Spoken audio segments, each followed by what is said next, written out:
40 के बाद क्या औरत कुछ नया शुरू नहीं कर सकती? ये सवाल कोई पूछे या ना पूछे, हर हाउसवाइफ खुद से रोज पूछती है। कभी रसोई में खड़े खड़े, कभी बच्चों के कपड़े तह करते हुए, कभी रात को सबके सो जाने के बाद। अब बहुत देर हो गई है शायद। एक साधारण सी औरत की कहानी, जिसका नाम था सुमन। सुमन की उम्र 42 साल थी। लोग उसे पहचानते थे, किसी की पत्नी के नाम से, किसी की माँ के नाम से और किसी की बहू के नाम से। पर सुमन खुद को नहीं पहचानती थी। सुबह 5 बजे उठना, सबके लिए नाश्ता बनाना, घर की सफाई करना, बच्ची की पढ़ाई को देखना, पति की जरूरतों को देखना। दिन ऐसे गुजरता जैसे कोई मशीन चल रही हो। कभी किसी ने पूछा नहीं, सुमन तुम क्या चाहती हो? और उसने भी पूछना छोड़ दिया था। एक दिन पड़ोस में शादी थी। सुमन ने हल्का सा मेकअप किया, साड़ी पहनी और तैयार हो गई। आईने में खुद को देखकर अचानक मन में आया, मैं कब बूढ़ी होने लगी हूँ। उसने अपनी उम्र को देखा, मैं 42 की हो गई हूँ। और मनी मन में फुसफुसाया, अब बहुत देर हो चुकी है। यही वो पल था जहाँ डर ने घर बना लिया था। सुमन को सिलाई बहुत पसंद थी। शादी से पहले वो कपड़े खुद डिजाइन करती थी। उसका छोटा सा सपना था, एक छोटा सा बुटीक बनाना। पर हर बार जवाब मिला, अभी बच्चे छोटे हैं, घर पहले देखो, तुम्हारी उम्र निकल गई। और सच में उम्र निकल गई, या यूं कहें उसे ऐसा महसूस कराया गया। जब भी सुमन किसी नई चीज की बात करती तो सब लोग उसे दबा देते। अब इस उम्र में तुम क्या करोगी? इस उम्र में अब तुम्हें शर्म नहीं आती? घर संभालो, वही बहुत है। धीरे धीरे दुनिया की बातें उसके अंदर की आवाज बन गई। अब वो खुद से कहने लगी, मैं क्या ही कर सकती हूँ, मेरे पास है ही क्या, अब कौन मानेगा मेरी बात। एक रात सब सो गए थे। सुमन चुपचाप रसोई में बैठी थी। हाथ में चाय थी पर आंखों में आंसू। वह पहली बार खुद से बोली, मैंने सबके लिए किया पर मेरे लिए कौन करेगा। उसे एहसास हुआ वो थकी नहीं है, वो खाली हो चुकी है। अगले दिन उसकी बेटी ने कहा, मम्मा मेरी सहेली को आपकी सिली हुई ड्रेस बहुत पसंद आई।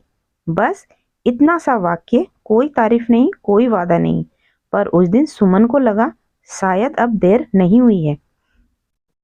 सुमन ने कोई बड़ी घोषणा नहीं की थी, बस रोज 30 मिनट अपने लिए निकाले। पुरानी सिलाई मशीन निकाली, बिना डर के, बिना दिखावे के, और फिर से सीखने लगी। गलतियां हुई, कपड़े खराब हुए, हिम्मत भी टूटी, पर उसने रुकना नहीं सीखा। 3 महीने बाद उसको पहला ऑर्डर मिला। पैसा बहुत कम था पर आत्मविश्वास बहुत ज्यादा। आज सुमन करोड़पति नहीं है, मशहूर भी नहीं है, पर अब वो ये कहती है अब बहुत देर हो चुकी है। पर अब वो कहती है मैं देर से नहीं, सही समय पर जाग गई हूँ। तो 40 के बाद डर आना गलत नहीं है, पर डर के साथ जीना सबसे बड़ा नुकसान है। उम्र पहचान नहीं बनती, पहचान बनाने की हिम्मत बनानी पड़ती है। सुमन आज भी घर संभालती है, वही रसोई, वही जिम्मेदारियां, वही सुबह 5 बजे से शुरुआत।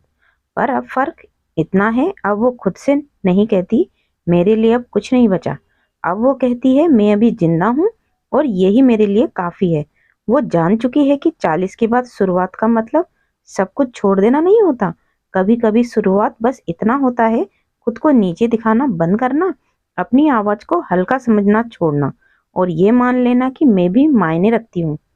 सुमन कोई हीरो नहीं बनी, वो वायरल नहीं हुई, उसकी कहानी अखबार में नहीं छपी। पर हर रात जब वो आईने में खुद को देखती है तो नजरें नहीं चुराती, क्योंकि अब उसे शर्म नहीं आती अपने सपनों से। तो मेरी प्यारी बहनों, अगर आप आज भी सोचती हैं अब बहुत देर हो गई है, लोग क्या कहेंगे, इस उम्र में कौन शुरू करता है, तो याद रखिए, जिस दिन आपने ये सोचना शुरू किया उसी दिन देर नहीं रही। देर तब होती है जब दिल मर जाए और आप में अभी भी कुछ बदलने की तड़प है। तो आप देर से नहीं, बस अब तैयार हैं। इस दुनिया में कोई आपकी उम्र नहीं गिनता, लोग सिर्फ ये देखते हैं आप खुद को कैसे देखती हैं। और जब एक औरत खुद को पहचानने लगती है तो पूरी दुनिया को उससे एडजस्ट करना पड़ता है। अगर इस कहानी का कोई भी हिस्सा आपके दिल को छू गया हो तो लाइक करें, कमेंट में लिखें अब बहुत देर नहीं हुई है। इस वीडियो को उस हाउसवाइफ तक भेजें जो आज भी चुपचाप अपने सपनों को मार रही है, और खुद से एक वादा करें, मैं अब अपने डर से नहीं अपनी उम्मीद से जीऊंगी, क्योंकि 40 के बाद जिंदगी खत्म नहीं होती, वहीं से असली पहचान शुरू होती है। तो मेरी प्यारी बहनों, आज का वीडियो आप लोग को कैसा लगा? अच्छा लगा हो तो लाइक कीजिए और चैनल को सब्सक्राइब कीजिए। तो अब मिलते हैं नेक्स्ट वीडियो में एक नई स्टोरी के साथ। तब तक के लिए bye bye and take care.